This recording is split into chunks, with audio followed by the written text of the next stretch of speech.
6 milhões de euros, mais 2 milhões de euros por bônus, totalizando 8 milhões de euros. O Corinthians achou baixo o valor e não abriu negociações. Eu costumo dizer que ídolo não tem preço. E eu quero muito que os grandes ídolos fiquem aqui. Pô, hoje o futebol brasileiro está muito competitivo e pagando muito bem. Mas o Hugo Souza está de saída. Vamos ver aí a notícia. O valor que o Milan ofereceu para o Corinthians para ter Hugo Souza. 6 milhões de euros, mais 2 milhões de euros por bônus, totalizando 8 milhões de euros. O Corinthians achou baixo o valor e não abriu negociações. E eu concordo. 8 milhões de euros, dá nem para conversar. Mesmo que o Corinthians esteja precisando do dinheiro, não dá nem para conversar. Hoje, 12, 15 milhões de euros é pouco, até porque o Corinthians tem 60% do Hugo. 40% ainda são do Flamengo. Naquela negociação, o Flamengo ficou com 40%. Então, 60%, deixa o Hugo aqui. Deixa o Hugo aqui, sendo ídolo, fazendo história, sendo líder, sendo um cara super importante. Hoje, 20 milhões de euros é pouco para o Hugo Souza.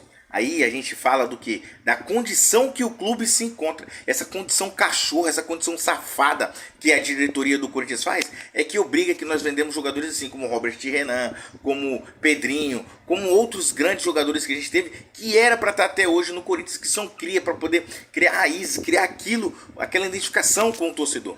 E o Hugo Souza, que é da base do Flamengo, foi para o Corinthians e conseguiu criar essa identificação, pegando pênaltis e tudo mais. Ele ir para lá vai seguir os caminhos do Dida, ok.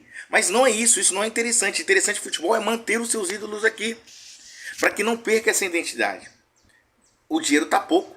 Eu sei que o futebol tá inflacionado hoje, tá? O futebol tá inflacionado. Isso porque mascara as coisas dos clubes, isso é um tema para outro vídeo.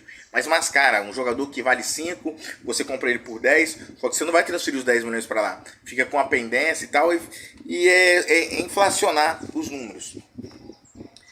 Mas a perca de um ídolo é o que me dói, sabe? O ídolo vai ter momento bom, vai ter momento ruim, mas é importante ter essa identificação aqui. O Botafogo esse ano, isso me leva a falar do Botafogo. O Botafogo esse ano teve jogos ali de 8 mil pessoas, 6 mil pessoas, um time que tinha acabado de ser campeão. Um time que estava brigando lá em cima. Por quê? Porque falta aquela identificação do ídolo. Tava muitos anos em baixa, aí conseguiu subir. Foi lá, foi campeão. Só que faltou a presença daquele ídolo, daquele cara marcante, né? Ah, mas o Ceará, o Fortaleza não precisa. Mas eles sempre tiveram aquela torcida aguerrida, que acredita. Sempre teve aquela torcida. A torcida sempre soube que foi difícil competir com os times do Sul. Então a presença do ídolo, cara, ela não tem preço. Eu acho um erro absurdo vender o Hugo Souza.